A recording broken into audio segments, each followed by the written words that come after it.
Good morning दोस्तों, मेरा नाम संदीप राठी और मैं आपकी क्लास को फिर से कंटिन्यू करता हूं। जैसा हमारी क्लास में चल रहा है, एक्सेल में हम कंप्लीट कर चुके हैं, मार्कशीट कर चुके हैं, अटेंडेंस शीट कर चुके हैं। आज हमारी जो क्लास है वो है आपकी सैलरी शीट। सैलरी शीट होती क्या है? सैलरी शीट होती है, किसी भी कंपनी में आपने देखा होगा कि एम्प्लॉय को डेटा को स्टोर करने के लिए सैलरी शीट बनाई जाती है। सैलरी शीट में अलग अलग फीचर्स होते हैं, कैसे उनका पीएफ कटता है, ईएसआई कैसे कटेगा, बेसिक सैलरी क्या होती है, डीए क्या है, एचआरए क्या है, अटेंडेंस कितना होगा। ये सारा चीजें जो हम सीखेंगे वो आपकी इस वाली क्लास में सीखेंगे। तो कैसे करते हैं, क्लास स्टार्ट करते हैं। जैसे आपके कंप्यूटर स्क्रीन पे दिखाई दे रहा है, खाली ब्लैंक सीट आ रही है। तो सबसे पहले हम क्या करेंगे, इस सीट को फुल बॉर्डर लगा देते हैं। इससे ये लाइनिंग ऑल बॉर्डर पे क्लिक करा और ये आपकी स्टाइल आ चुकी है। अब इसमें सबसे पहले तो कंपनी का नाम लिखा जाता है इतने डेटा के अंदर। तो मैं सबसे पहले ओनली डेटा की सीट बना लेता हूँ, फॉर्मेट बाद में तैयार करेंगे। तो सबसे पहले मैं चाहता हूँ एम्प्लॉय का क्या लिखा है। सबसे पहले एम्प्लॉय का लिखा है कोड, तो हमने लिखा EMP और मान लेते हैं आपका कोड हो गया। उसके बाद हम चाहते हैं एम्प्लॉय का नाम आना चाहिए, उसके बाद उसके फादर्स नेम, उसके बाद हम चाहते हैं डेजिग्नेशन आए, उसके बाद हम चाहते हैं उसका पीएफ नंबर, ईएसआई नंबर, ये सारी चीजें आनी चाहिए। पीएफ ईएसआई नंबर के बाद हम चाहते हैं उसकी डेट ऑफ ज्वाइनिंग, किस दिन को उसने ज्वाइनिंग ली है। उसके बाद उसकी सैलरी कितनी है, हमने सैलरी ये होगी तो सैलरी को कर दिया हमने 3 चीजों में डिवाइड की जाती है सैलरी को, बेसिक, डीए, एचआरए, ये वाली होगी। उसके बाद ही इसकी सैलरी आपकी निकल के आ गई। उसके बाद ये कितने दिन आया वो हम अटेंडेंस शीट से उठा सकते हैं। उसके बाद आपका हम बिल्कुल पहले एक एक स्टेप खोल के चलते हैं, उसके बाद इसको सॉर्ट करते चले जाएंगे। तो पहले पर डे वाली होगी कि एक दिन की कितनी सैलरी है। उसके बाद जब हमें एक दिन का मालूम चल जाएगा तो टोटल कितने दिन की होगी, अटेंडेंस सैलरी हम निकाल लिए। उसके बाद ओटी का क्या फंडा है, पहले पर आवर निकाल लिया, उसके बाद ओटी अमाउंट, उसके बाद होता है उसकी पीएफ कितना हो गया। तो पीएफ कितने परसेंट होता है, पीएफ होता है 12% रख लेते हैं हम। उसके बाद ईएसआई नॉर्मली हम नॉर्मल लेके चलते हैं 1.75%। उसके बाद आप कह रहे हो उसका टेबल का, या तो आप ऐड कर, कैंटीन का ले लेते हैं हम, कैंटीन का ऐड डिडक्ट करना चाहते हैं, मान लेते हैं कितने रुपए, 15 ले लेते हैं। उसने कोई पैसा पहले लिया हो तो एडवांस, और यहाँ रख लेते हैं आपकी टोटल डिडक्शन, कितना पैसा आपकी सैलरी में से कटेगा। तो यहाँ पे आएगी नेट पे। ये हमारे सारे हमने ऊपर के टाइटल लिख दिए हैं। तो नॉर्मली मैं लिख लेता हूँ, जैसे एम्प्लॉय कोड डाला मैंने, मान लेते हैं 30025। एम्प्लॉय का नाम क्या है, एम्प्लॉय का नाम है राजकुमार मान लेते हैं। पापा का नाम आपने मोहन कुमार रख दिया।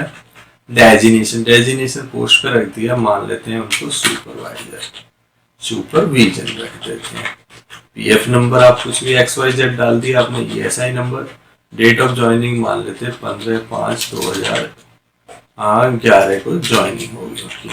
सैलरी है उनकी, मान के चलते हैं 14,000, यह मान लेते हैं 22,000।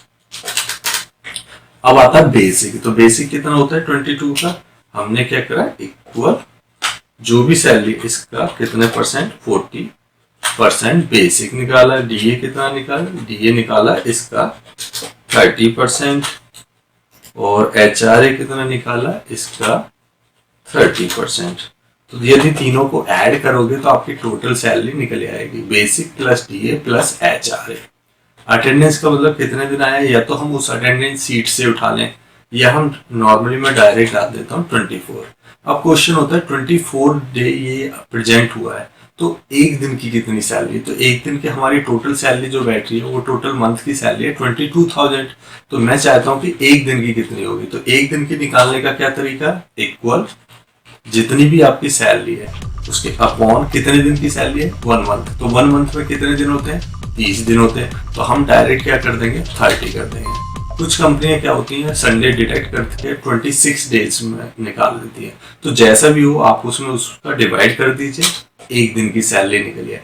जब आपको एक दिन का पता है और आपको निकालना है 24 डेज का, तो आपको सिर्फ क्या करना होगा, उसको उसके साथ मल्टीप्लाई, ये इंटू ये वाला, एंटर मारा, आपकी टोटल 24 डेज की कितनी आ गई, 17,600। अब आता ओटी। ओटी कितने घंटे कर लिए, मान लेते 36 घंटे। तो 36 घंटे का ओवर टाइम कितना हो गया। तो ओवर टाइम निकालने के लिए पहले तो हमें 1 आवर का टाइम निकालना होगा। तो आप क्या करोगे, इक्वल, आपको पता है पर डे का ये वाला अमाउंट आता है, तो पर डे को पर आवर में चेंज करने के लिए क्या करना होता है, उसमें डिवाइड कर दोगे आप 8 का। 8 का जैसे डिवाइड किया, ये आ गई 91। कुछ कंपनियां क्या कहती हैं, ओवर टाइम डबल देती हैं, तो डबल के लिए आप क्या कर दोगे, इंटू 2 कर दो, तो डबल हो जाएगा। हम इसी को सिंगल को निकाल के लिखते हैं कि एक पर आवर इंटू 36, टोटल हो गया आपके 3300 रुपए। तो यहां तक आपको समझ में आया होगा। उसके बाद हम चलते हैं पीएफ पे। पीएफ कैसे निकालने का तरीका होता है, इक्वल, और जितनी भी आपकी बेसिक है, बेसिक है आपकी ये वाली, बेसिक का कितना परसेंट होता है, इंटू 12%। सिंपल है, आपने उसकी बेसिक इंटू 12%, एंटर मारा, आपका रिजल्ट आ गया पीएफ। अब आता है ईएसआई। तो ईएसआई निकालने के लिए क्या तरीका होता है, पीएफ तो निकलता बेसिक में से, लेकिन ईएसआई निकलती है आपकी टोटल सैलरी में से, अटेंडेंस सैलरी में से। तो उसको निकालने के लिए क्या तरीका, आपकी अटेंडेंस सैलरी ये वाली है, तो इसका कितने परसेंट, इंटू 1.75%, एंटर मारा, आपकी ईएसआई निकल गई। कैंटीन का मान के चलते हैं, आपके कंपनी में जो थाली मिलती है वो मिलती है 20 रुपीज पर। तो आप ये क्या करोगे, 20 इंटू जितने दिन उसकी प्रेजेंट होगी उतनी तो अटेंडेंस होगी, तो आपने अटेंडेंस रख दी, मान लेते 24 डेज की, एंटर मारा, आपकी 24 डेज इंटू 20 480 हो गया। एडवांस, यदि आपने एडवांस कोई पैसा लिया हो तो एडवांस के लिए आप यहाँ डाल सकते हो जितना भी आपने लिया है, मान लेते हैं 500 आपने एडवांस पैसे लिए।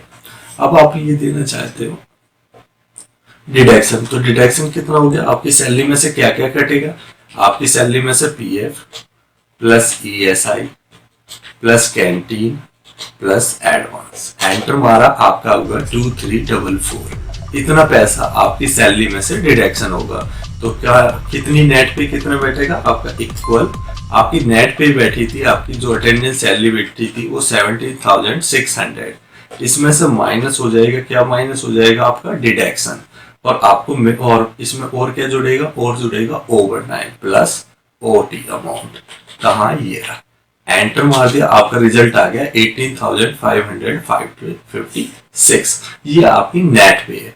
अब क्वेश्चन होता है कि ये जो मैंने आपको बताया कि पर डे का कितना हुआ, पर आवर का, कभी भी आपने देखा होगा सैलरी में कभी भी ना तो आपको पर डे की शो करेगा और ना आपको पर आवर का। तो मैं क्या कर देता हूँ, इस कॉलम को डिलीट कर देता हूँ। डिलीट करने के लिए मैंने क्या बताया, कंट्रोल के साथ माइनस। जैसे आप कंट्रोल के साथ माइनस करोगे, ये हमने, अब जैसे ही मैंने एक दिन की सैलरी डिलीट करी तो उससे क्या हुआ, मेरा पूरा फॉर्मूला चेंज हो गया। क्यों हो गया, क्योंकि बिना एक दिन के निकाले हुए कैसे करोगे। अब हम कोई फॉर्मूला ऐसा चाहते हैं बिना एक दिन के निकाले हुए डायरेक्ट अटेंडेंस सैलरी निकल गए, तो उसके लिए क्या फॉर्मूला, तो वही सिंपल फॉर्मूला, इक्वल, आपकी सैलरी थी ये वाली अपॉन 30, यही फॉर्मूला था ना एक दिन निकालने का। अब एक दिन का तो निकल गया इससे डिवाइड करने के बाद, उसके बाद इनटू कितने दिन आया है, ये आया 24। तो मैंने क्या करा, जो अलग अलग कॉलम में आप फॉर्मूला लगा रहे थे वो सारा फॉर्मूला एक ही कॉलम में लगा दिया, और जैसे एंटर मारा रिजल्ट आपके सामने शो कर दिया। अब आता पर आवर, 1 घंटा। अब 1 घंटा तो जब निकलेगा जब हमें एक दिन की वैल्यू पता होगी, और यहाँ पे बिना एक दिन की वैल्यू निकाले हुए डायरेक्ट फॉर्मूला निकल रहा है। तो उसके लिए क्या यूज करोगे आप, इक्वल, आपकी सैलरी थी इतनी डिवाइड बाय 30, इससे क्या निकल के आता है, एक दिन की सैलरी, अपॉन, यदि एक दिन में कितने घंटे, 8 घंटे, तो अपॉन 8 कर दिया, तो क्या हो गया, 1 घंटे की अमाउंट निकली है। अब 1 घंटे की निकली है, एक दिन की मल्टीप्लाई कर दी 36 से, रिजल्ट आ गया आपका ओटी अमाउंट। तो इस तरीके से आपकी नेट पे निकली है। अब इसी तरीके का क्या होगा कि जो भी आपकी वैल्यू एंटर करते चले जाओगे, यही फॉर्मूला नीचे की तरफ फिल करते चले जाओगे। अब आप चाहते हो कि मुझे तो इस कंपनी के ऊपर नाम भी लिखना है, तो कंपनी के नाम, अब ऊपर तो रो बची नहीं है, तो रो लाने के लिए क्या फॉर्मूला, कंट्रोल के साथ प्लस। जैसे कंट्रोल प्लस दबाओगे तो यहाँ पे पूछ रहा आपसे क्या चाहिए, रो चाहिए, कॉलम चाहिए, आपने कहा मुझे रो चाहिए, एंटर करा, आपकी रो आ गई। कितनी रो चाहिए उतनी बार क्लिक करा, अब आप क्या करोगे, सबको सिलेक्ट किया और इसको कर दिया मर्ज। मर्ज हो गया। अब मर्ज में आप अपना डेटा एंटर कर सकते हो, जो भी आपकी कंपनी का नाम है वो आप डाल सकते हो, जो भी आप लिखना चाहो उसके अंदर। ये लिख दिया। अब ये सिंपल सी आ रही है, मुझे इसे बड़ा करना है तो साइज यहाँ से आपने बड़ा कर दिया, बीच अलाइनमेंट में चाहिए, ये सारा डेटा यहाँ से आप फिलअप कर दोगे। तो इस तरीके से सिंपल है। मैं एक बार और रिवाइज करा देता हूँ। आपके फॉर्मूले यहाँ से स्टार्ट हुए हैं। आपकी सैलरी के बाद जो बेसिक निकाला, मैं आपको थोड़ा सा जूम करके दिखा देता हूँ। ये मान के चलो, अब मुझे बेसिक कैसे निकाला, मैं बेसिक निकालने के लिए सैलरी का 40% आपने बेसिक निकाला।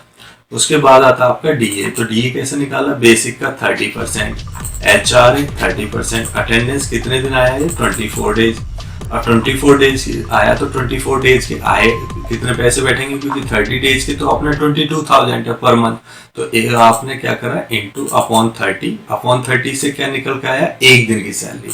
एक दिन का जो अमाउंट निकला उसमें मल्टीप्लाई कर दिया, जितने दिन उसकी अटेंडेंस है वो डाल दिया।